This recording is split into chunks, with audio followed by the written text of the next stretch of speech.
তো এক প্রকার তাকে কোলে নিয়ে উঠছিল। নওশাদকে জব্দ করতে হবে, আইএসএফকে জব্দ করতে হবে। বাপকেও ছাড়ে না।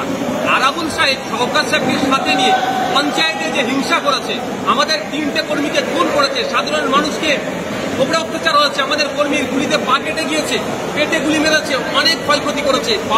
আজকে স্যার বাপকেও ছাড়ছে না, আরাবুল সাহেবের উপরে পড়ছে। এই যে গোষ্ঠীদ্বন্দ্ব বলছেন, এটা উন্নয়নের জন্য গোষ্ঠীদ্বন্দ্ব নয়। কে কতটা ওয়েটল্যান্ড আছে দখল করবে, এই কোম্পানি আসছে, জমি 30,000 টাকা শতক নিয়ে কানে বন্দুক ধরবে, না সই করলে মেরে দেবো, ওটা আবার 30 লাখে বিক্রি করবে। এই যে সিন্ডিকেটটা চলছে, অর্থাৎ 75-25 ইস্যু কার হাতে কন্ট্রোল থাকবে, এই জন্য ওদের লড়াই। এই লড়াইয়ের সাথে ভাঙড়ের উন্নয়নের কোনো সম্পৃক্ত নয়।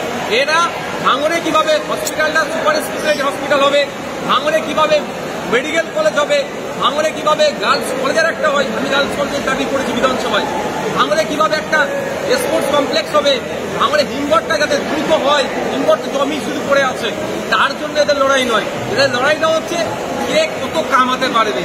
সুতরাং এই লড়াইয়ের সাথে ভাঙড়ের মানুষের কোনো সম্পর্ক নয়, এদের ধিক্কার নিন্দা জানাচ্ছে।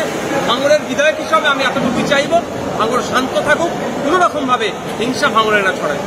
আজ কলকাতায় আইএস অফিসারের স্ত্রীকে ধর্ষণ করা হয়েছে, এমনই আমরা জানতে পারছি, এবং সেই কেসটা চলছে হাইকোর্টে, এবং হাইকোর্ট যেটা নির্দেশ দিয়েছে যে থানার বিরুদ্ধে, মানে লেক যে থানা রয়েছে সেই থানার বিরুদ্ধে অসন্তোষ প্রকাশ করেছে এবং সেই ওসির বিরুদ্ধে পদক্ষেপ গ্রহণ করতে বলেছে। ওসি সহ 5 জনের বিরুদ্ধে সিপি স্যারকে নির্দেশ দিয়েছে ব্যবস্থা গ্রহণের জন্য। আইএস যিনি আছেন তার স্ত্রীকে একবার নয় একাধিকবার গান পয়েন্টে বন্দুক রেখে ধর্ষণ করেছে। ভাবতে পারছেন, যদি একজন আইএস এর স্ত্রী এইভাবে আজকে অত্যাচারিত হয়, তাহলে সাধারণ মানুষের স্ত্রীর সাথে কি আচরণ করছে, কারা করছে, খোঁজ নিয়ে দেখুন। তৃণমূল দলের নাম লেখানো কিছু দামাল ছেলে আছে বা নেতার সাঙ্গপাঙ্গরাই অন্যায় করেছে, ফলে পুলিশের সাহস হচ্ছে না ওদেরকে ধরার। ফলে কোর্টে যখন যাচ্ছে, কোর্টের তাবরানি খাচ্ছে। আমরা এই পুলিশকে সেই পুলিশ নয়, যে পুলিশকে একটা সময় স্কটল্যান্ড ইয়ার্ডের সাথে তুলনা করাতে হতো, আজকে দুর্ভাগ্যের বিষয় সেই পুলিশকে আজকে কালীঘাট ইয়ার্ড বলতে হচ্ছে। আমি ভাবতে অবাক লাগছে যে আজকে আমরা কোন জায়গায় আছি। আজকে যারা অত্যাচারিত হচ্ছে তারা বিচার পাচ্ছে না। কেন? কারণটা কি? যারা অত্যাচার করছে হয় শাসক ঘনিষ্ঠ, আর না হলে অবৈধ লেনদেনের মাধ্যমে তার অত্যাচারকে লঘু করার চেষ্টা করছে। এটা কোনো মতেই কাম্য নয়। আমি আশা করব, যেহেতু সাবজুডিস ম্যাটার কোর্ট এটাতে মনিটরিং করছে, দ্রুত তারা গ্রেফতার হবে এবং সর্বোচ্চ শাস্তি হবে। সাগর দত্ত মেডিকেল কলেজে আবার তাণ্ডব, মানে পুলিশি নিষ্ক্রিয়তার অভিযোগ, যে আউটপোস্ট তৈরি করা হয়েছিল সেই আউটপোস্ট মানে বন্ধ দেখা যাচ্ছে। পুলিশ পর্যাপ্ত পরিমাণে আছে কি, এটা প্রথম প্রশ্ন আমি করছি।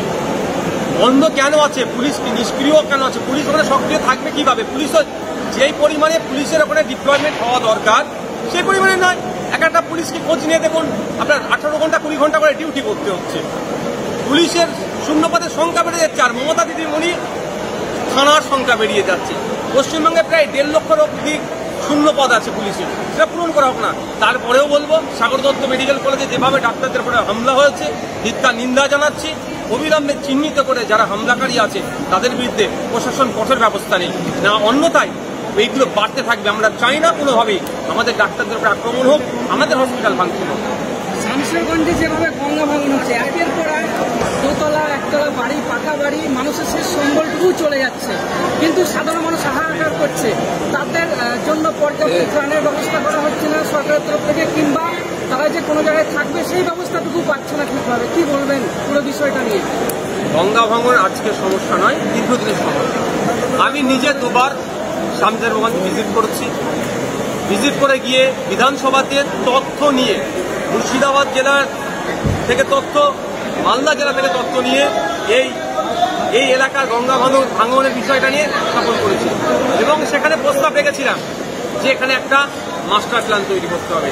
কিন্তু দুর্ভাগ্যের বিষয়, আমি এখানকার লোকাল তৃণমূল নেতার সাথেও কথা বলেছিলাম, সাধারণ মানুষের সাথেও কথা বলেছিলাম, তাদের মাথায় না এমন একটা ভুল জিনিস ঢুকিয়ে রেখেছে, নাকি এই গঙ্গা ভাঙন রোধ করা যায় না। আচ্ছা, আমরা দীঘায় অনেকে ঘুরতে যাই, সমুদ্রের পাড়ে, এটা তো নদী, ওটা পাড়, যেভাবে ঢেউগুলো এসে পাড়ে মেরে আবার ফিরে যাচ্ছে, কিভাবে কংক্রিটের বাঁধ নির্মাণ করেছে যে বাঁধকে ভেদ করে যেতে পারছে না। এখানেও যদি আমরা যে টাকা ক্ষতিপূরণ আসে যদি সঠিকভাবে কাজে লাগানো হয়, তাহলে গঙ্গা ভাঙন রোধ করা যাবে। কিন্তু দুর্ভাগ্যের বিষয় গঙ্গা ভাঙন রোধের চিন্তাভাবনা শাসকের নাই। কারণ হচ্ছে এই গঙ্গা ভাঙনের ফলে যে ক্ষতিপূরণটা আসে, যে ত্রাণটা আসে, আমার যারা ক্ষতিগ্রস্ত পায় তারা তো পায় না, এরা লুট করে নেয়। তারা ফি বছর এরা চায় দু চারটে ঘর ভেঙে যাক, কিছু জমি তলিয়ে যাক, ওইটা দেখে টাকা তুলে আত্মসাৎ করবো। তো শামসেরগঞ্জের মানুষেরা গঙ্গার পার্শ্ববর্তী এলাকায় যারা বসবাস করছেন, আপনার ভুতনির মাল্লা ভুতনি আরো যেগুলো আছে, কি চর একটা আছে না, ভুতনির চর বলে সম্ভব, ওই এলাকার মানুষজন যতক্ষণ না সজাগ সতর্ক হবে ততক্ষণ এই ভাঙন রোধ হবে না। কিভাবে সজাগ সতর্ক হতে হবে? দায়িত্ব দিতে হবে এমন মানুষের হাতে যারা ভাঙনকে রোধ করতে পারবে। সর্বোচ্চ জায়গায় সর্বোচ্চ পর্যায়ে চলছে, শুধু মেডিকেল কলেজে নয়। আপনি বিরোধী দল করেন, আপনার উপর থ্রেট আসছে। আপনি লেদার কমপ্লেক্সে কাজ করেন, ওখানে গিয়ে কোম্পানিকে বলছে যদি ওকে কাজ দেওয়া হয়, আমাদের ছেলেদের সাথে হয়েছে আইএসএফে, যদি ওকে কাজ দেওয়া হয় তোমার কোম্পানি বন্ধ করে দেবো। এই ট্রেড কালচার চলছে, এটা বেশি দিন টিকবে না। যারা ট্রেড কালচার চালাচ্ছে তাদের উদ্দেশ্যে বলছি, একটু ভাবুন, একটু ভাবুন। আজকে আপনি প্রশাসনের ক্ষমতাকে কাজে লাগিয়ে ট্রেড কালচার চালাচ্ছেন, কালকে সেই প্রশাসন কিন্তু চাপে পড়ে আপনার ঘাট ধরে আপনাকে অ্যারেস্ট করবে। এটা মাথায় রাখুন। কারণ আমি আপনাদের বলে রাখি, আমাদের পার্শ্ববর্তী দেশ, আমি জাস্ট উদাহরণস্বরূপ বলছি, ওটা আমাদের রাজ্যে হোক, আমি কোনো মতেই চাইবো না কোনো একটা নির্বাচিত সরকারকে এরকমভাবে কেউ ফেলুক। আমি আমার রাজ্যের জন্য কোনোভাবেই চাইবো না, দেশের জন্য আমি চাইবো না। কিন্তু শিক্ষা নেওয়ার কথা বলছি, তারা যে নেত্রীর ছত্রছায়া থেকে ওই ট্রেড কালচার চালিয়েছিল, হিংসা করেছিল, সেই নেত্রী কিন্তু বায়ুসেনার ফ্লাইট ধরে দেশ ত্যাগ করলো। তাদের মনে